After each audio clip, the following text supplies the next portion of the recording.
Oh, there you are. Do you know something about computers? Or even the simple core components of the computers? I think you still don't know, right? But if you know it already, let's explore more about all the main components of a computer. So, what are we waiting for? Let's go and explore the world of computers. Disclaimer: all picture and video use is not mine.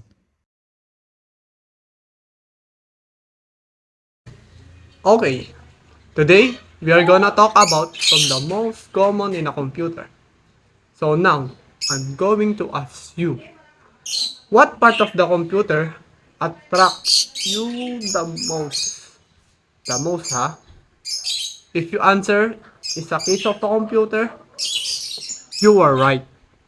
However, the name computer case, it is known as the computer chassis. Yes, the case of the computer is called computer chassis. Like this. Yes, that is called the computer chassis.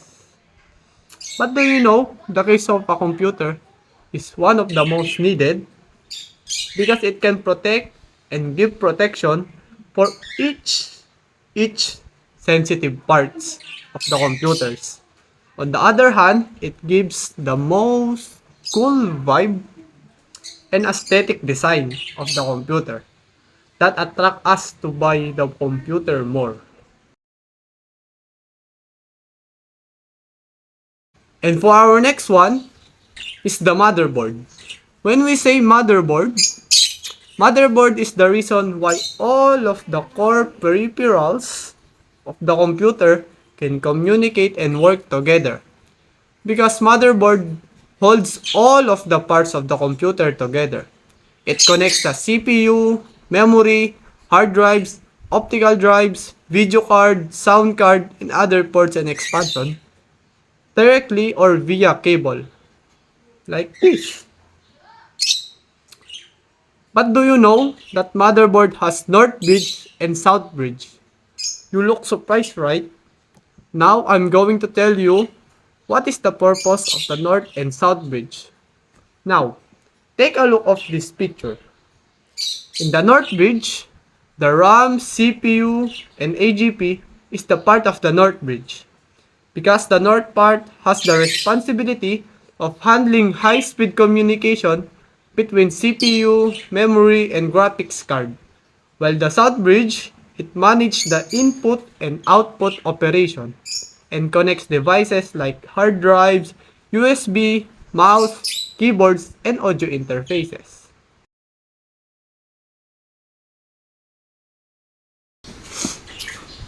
Next is our CPU, or Central Processing Unit, or also known as the brain of the computer. It is called as the brain of the computer because it can handle millions or billions of computation. And do you know, 1 gigahertz is equals to 1 billion computation. Sounds crazy, right? CPU is looks like this. The shape of it is a small square, but the fact it holds a big responsibility in a computer. Computer needs CPU to provide the instruction and processing power that the computer need to do its work. Because our computer has the right needed computation for all the works it's doing. Example is when we are typing, doing works, opening sites, and many more. Example of it works is to translate things into binary and controls where the data travels.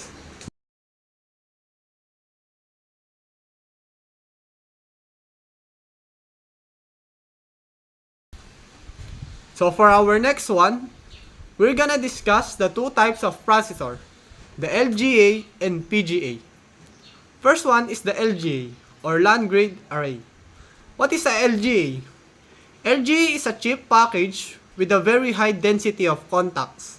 LGAs differ from traditional chips with producing pins that are inserted into a socket.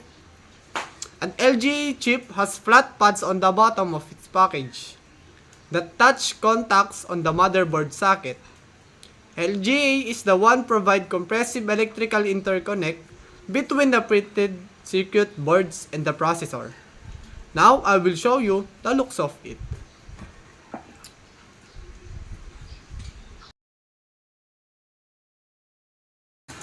And for the next one is the PGA or the pin grid array. PGA is an integrated circuit packaging standard used in the most second through 5th generation processor. These sockets are either rectangular or square, with pins arranged in a regular array on the underside of the package. Here is some example of PGA.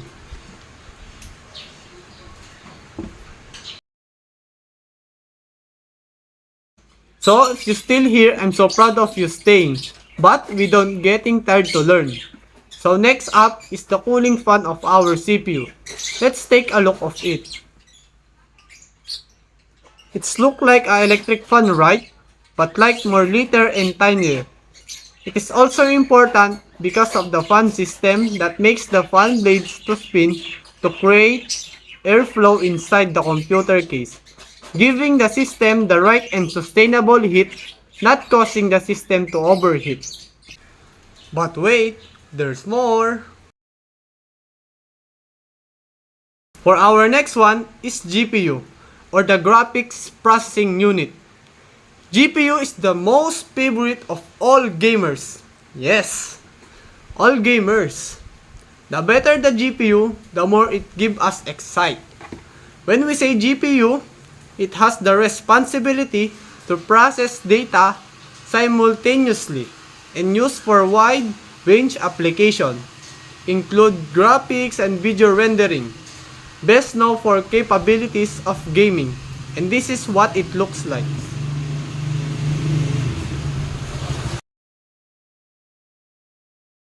Now, we are already in the RAM, or the random access memory. RAM is part of computer's main memory. So in short, it is directly accessible by CPU. RAM is used to read and write data in the computer. Did you know that there is a called volatile and non-volatile?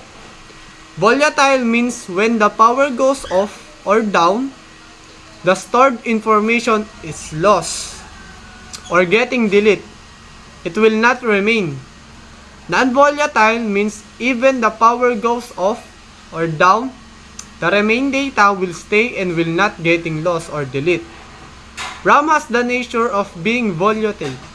So in case the power goes off, the data will not remain, or the data will going to lose. The example of RAM is this. Cool, right? Next one is the ROM.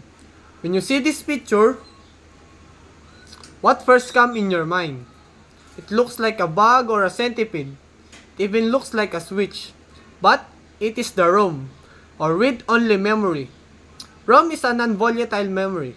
So meaning to say, all the data it received is permanent. It write it on a chip, and can last even you turn off your computer. The main purpose of ROM is to store data, and you can only read data of ROM and cannot make any changes to it.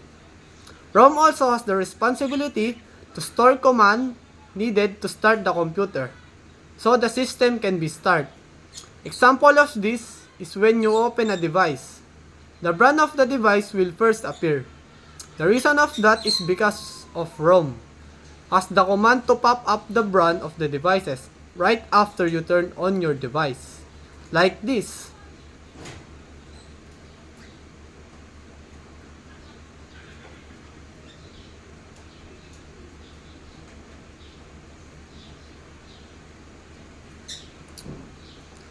Cool, right?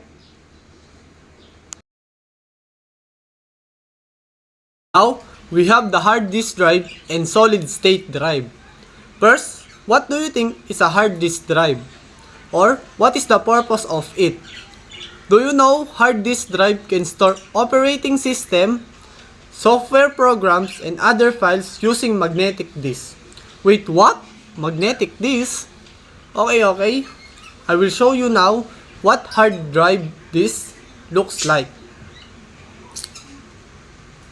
See, like I said, it has a disk, like the DJ uses when there is a party. Like the ROM, hard disk drive is also non-volatile because a hard disk drive is either the primary or secondary storage. Hard disk drive also control the reading and writing of the hard disk that provides data storage. Hard disk is important because a computer is needed at least one storage device to hold permanently data, as long as is needed. Minimum of 16 GB to almost 20 TB in our present day. Next is the SSD or solid state drive. SSD are also noiseless and allows PC to be more thinner and more lightweight. SSD has more power and more faster.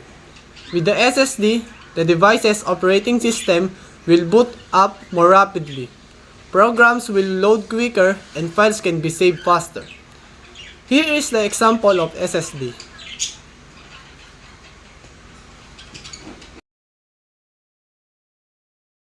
And for our next one is IDE, or also called Integrated Drive Electronics. IDE is an acronym for Integrated Drive Electronics. It's a standard type of connection for storage devices in a computer. IDE also refers the type of cables and port used to connect some hard drives and optical drives to the motherboard. Also, IDE ribbon cables have 3 connection points, unlike SATA. One end of the IDE cables is of course to connect the table to the motherboard, and while the 2 cables remaining is for devices. Meaning to say, you could use one IDE cables to attach 2 hard drives to the computer. The 2 most common types of IDE ribbon cables are the 34-pin cable used for floppy drives and the 40-pin cable for hard drives and optical drives. Here's some the example of IDE cables.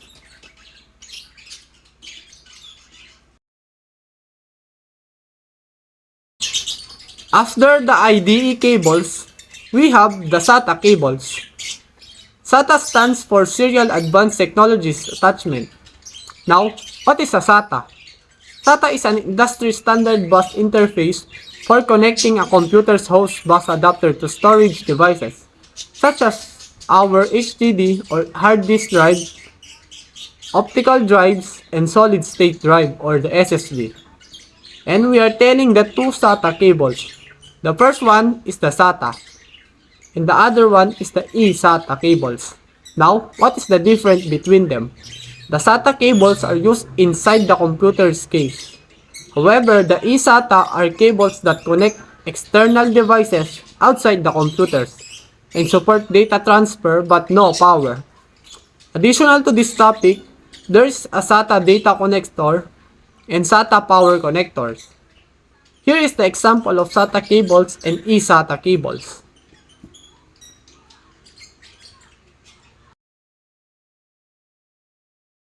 The next one is called the main source of power. Can you guess what is it? Yes, it is the PSU or power supply unit. Now, what is the purpose of PSU?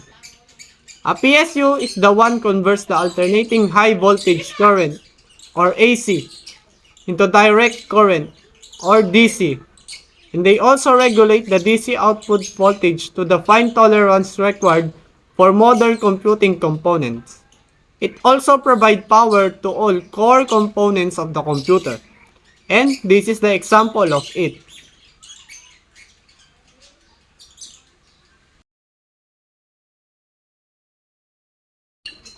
And for our next one is I/O system, or also called as the input and output system.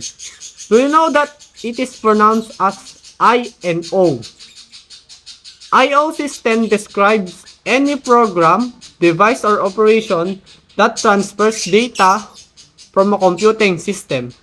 In other words, I/O system is used to transfer data from the system to the user, vice versa. Example of I/O system, when you connect the mouse, keyboard, or printer to your system or to your computer. Also, an input system is data that a computer receives and an output system is when you receive a data after completing the process. Here is the example of a I/O system.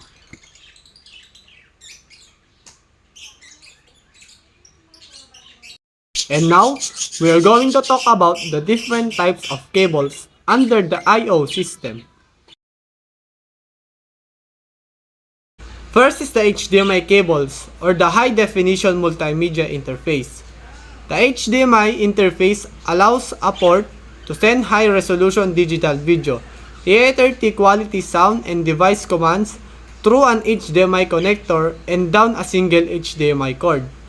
Each designed to support a video resolution and features in the HDMI specification. Also, there are three different sizes of HDMI. There is the standard, mini, and micro. HDMI also has different specification depending to its performance. From the specification 1080i or 720p to 8K resolution 60Hz or either 4K resolution 120Hz. Here is some example of HDMI.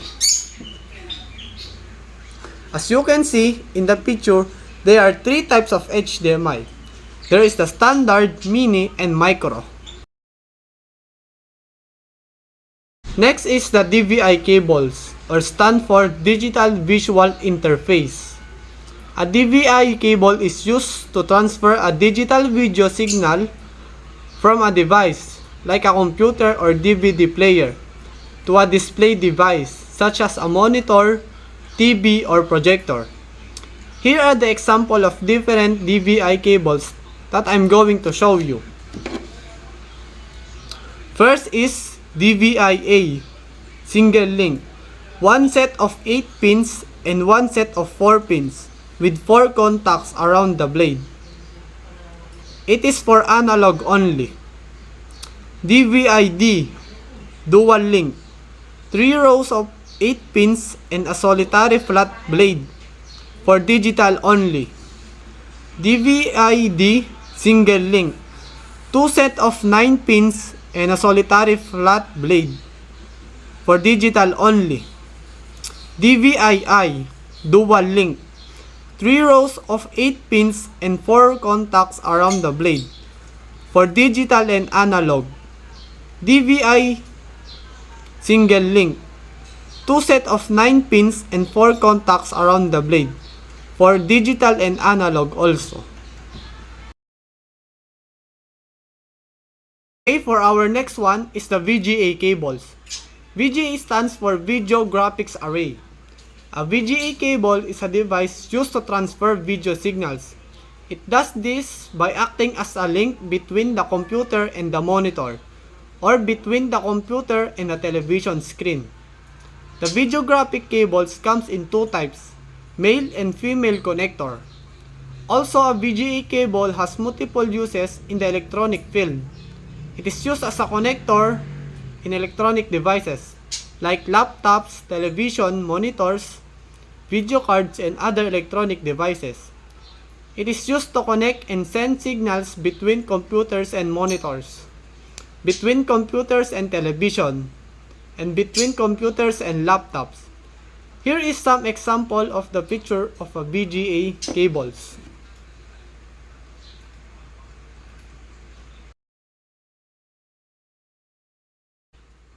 And for our last one is the DisplayPort. A DisplayPort is a digital audio or video connection standard used to connect computers and other compatible devices. It's most commonly used to transmit video and audio signals from a computer to an external display, like a monitor or projector.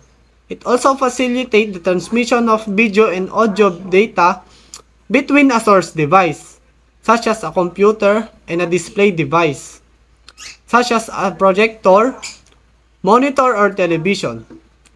Here are some examples of DisplayPort. As you can see there are 2 types of DisplayPort. There is a regular DisplayPort and a mini DisplayPort. DisplayPort is good at multiple data types and can transmit up to 100 watts of power. And for the mini DisplayPort, They can same data transmission of DisplayPort but smaller connector, replacing many larger connectors.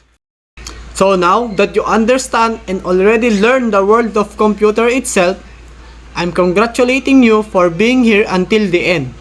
I'm so proud of being the one that teach you to learn more about computers. And also, I think you are ready to go to the world of modern age era. So, until we meet again, goodbye. Thank you for watching.